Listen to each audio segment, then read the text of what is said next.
while the Labour Party has only gone and done something that no one would have expected. A half-assed proposal. No, no, no, no. I won't go that far. So the Labour Party, as of this recording today, has released two new policies, pretty interesting policies, I have to say. The capital gains tax and a Medicaid plan, a Medicaid adjacent system. What the party has announced is basically that it will cover property only, and everything but the family home. So if you only own one house and you sell this house to another house, if you sell this house and then buy another house, the gains that you receive on the only house that you own, the family home, so to speak, it won't be taxed.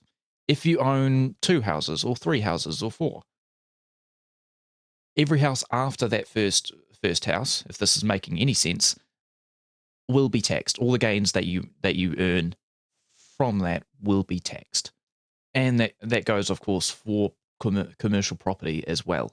And over the 4 years, the party says the estimates should be that the country will earn 700 million over 4 years, and over 2030, the party says that the country should be earning $1.36 billion.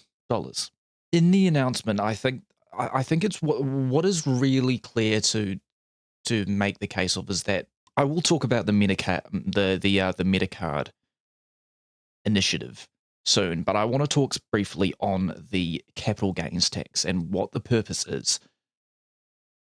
From what I'm seeing right now, although it is a bit disappointing for me, it is something that I expected from the Labour Party. But I'm a bit disappointed. But I'll get further into that. What I'm seeing from this policy is that it's not just supposed to be a revenue bringer in. It's also supposed to encourage investment to more productive economies or more productive initiatives. That's the main purpose. On top of that, it's supposed to fund the new Medicard initiatives that they also announced today. So I think I really want to make this clear that I think that it's not just a vehicle to bring in money for the government. It's also a vehicle to incentivize investment. And that's awesome. That's great. On the Medicard, basically what the party is proposing and what the party wants is that they will introduce this card, and basically what it does, it'll give you you'll get 3 free GP visits a year, and the card will effectively track those visits. The capital gains tax is earmarked for health, and what I'm thinking specifically is the free doctor's visits, which is only 3. I'm not necessarily disappointed by the announcement. I'm kind of expected it. I've always said that I would chain my vote to whether or not Labour has a good tax policy, and I think it's very evident that they might need to be pushed along a bit to meet the moment. Don't get me wrong, I think a capital gains, and don't get yourself wrong, the capital gains policy is actually a good one. It is very needed. We need something, and the bright line test isn't working. It's just a crank that successive governments can tweak and pull, and it just doesn't do anything productive at all. This actually will incentivize and hopefully incentivize investment into more productive areas in our economy instead of just property, and it will bring in funds to help our health system. I'm not as giddy as I was, or as excited as I was when it came to the Future Fund, because I recognize the Future Fund as what it is. It is a framework and a long-term plan that can set this country in the right direction, and I still believe that, and I won't stop believing that because it's true. It's just a fact. But these policies, in conjunction, do help, and I completely didn't doubt that there would be a larger policy framework, and if there's a larger policy framework that works with this long-term plan. But this is a bit disappointing. It's a bit narrow.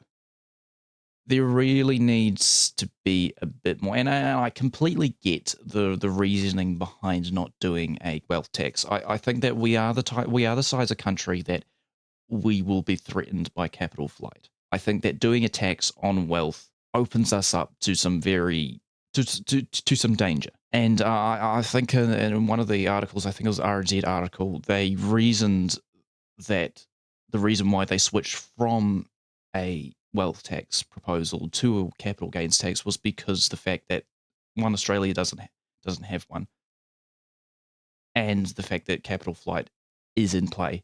I think that capital flight doesn't come into play when it comes to a tax on property gains, and also this isn't really a lever for bringing in as much revenue as what wealth tax would be, which is why I'm hopeful that this is not the end for the Labour Party's tax policy. I really, really, really think that this country really needs another tax bracket above the 39%, be it $500,000 at a 45% rate, or maybe more, maybe $1 million at a 50% rate.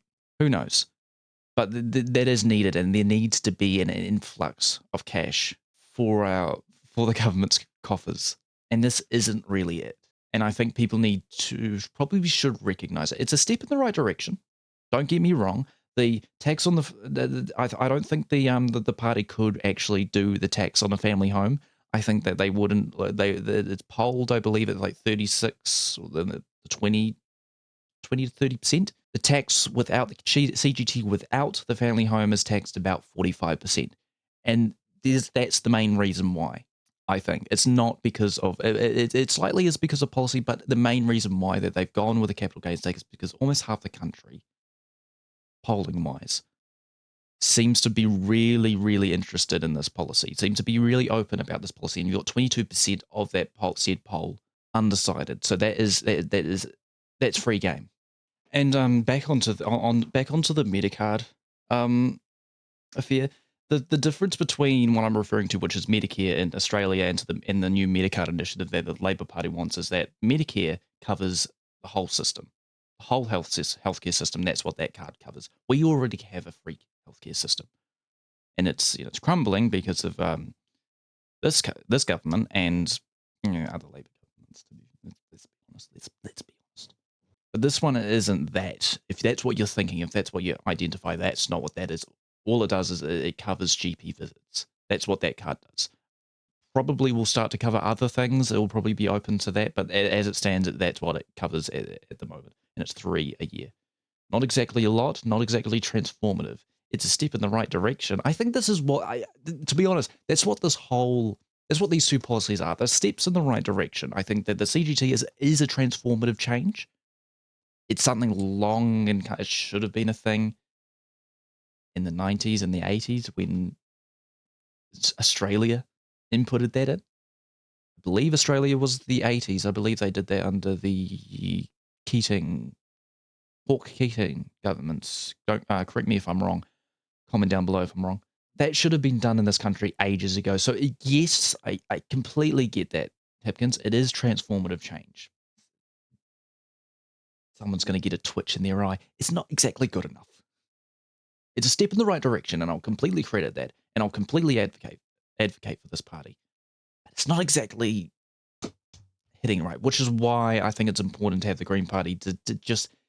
It's really important that the Green Party get their shit together and to not drop the ball. The fact that Marta Davidson completely missed a reading of her own bill is insane and frustrating. That needs to cut out. There needs to be a competent partner with Labor to work with them and to push them. But to get back to the main point, I was rambling there. To get to back to the main point of the Medicard, I think the only reason why they wanted to do a physical card, because on top of the physical card, they've got a app. You can get an app, or you can download an app that will track the same way. I think the only reason why they're promoting a card is not because of people who don't have phones, which is non-existent.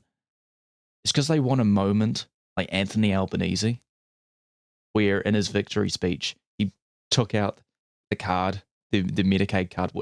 It was fucking badass, which I will have to admit. and wave it around and say this is, it's green, white, and gold. Or it's green, gold, and whatever the fuck.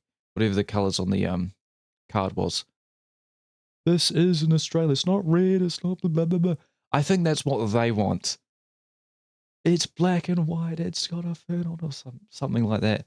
They want that moment. And I think that if Labour Party win, you can guarantee that Hipkins is going to be waving that thing and going, this is... When in all seriousness, it's not as substantial as Australia's system. There's not much weight behind that card. That was cool when Albanese did it, because the system behind the free healthcare, the weight behind that card, is it's not exactly a lot. It's a good step. In all seriousness, Hipkins, it's a good step. I'm not going to call you Chippy. I hate it when people call this guy Chippy. It's a bit weird, in my opinion. Mr. Hipkins, it's good. It's a good step. It's a good step. I just don't exactly think I'll be voting for you guys. If you like this video, click like, subscribe, and click the bell icon to stay up to date with the weekly breakdown, the daily divide, and other bonus content.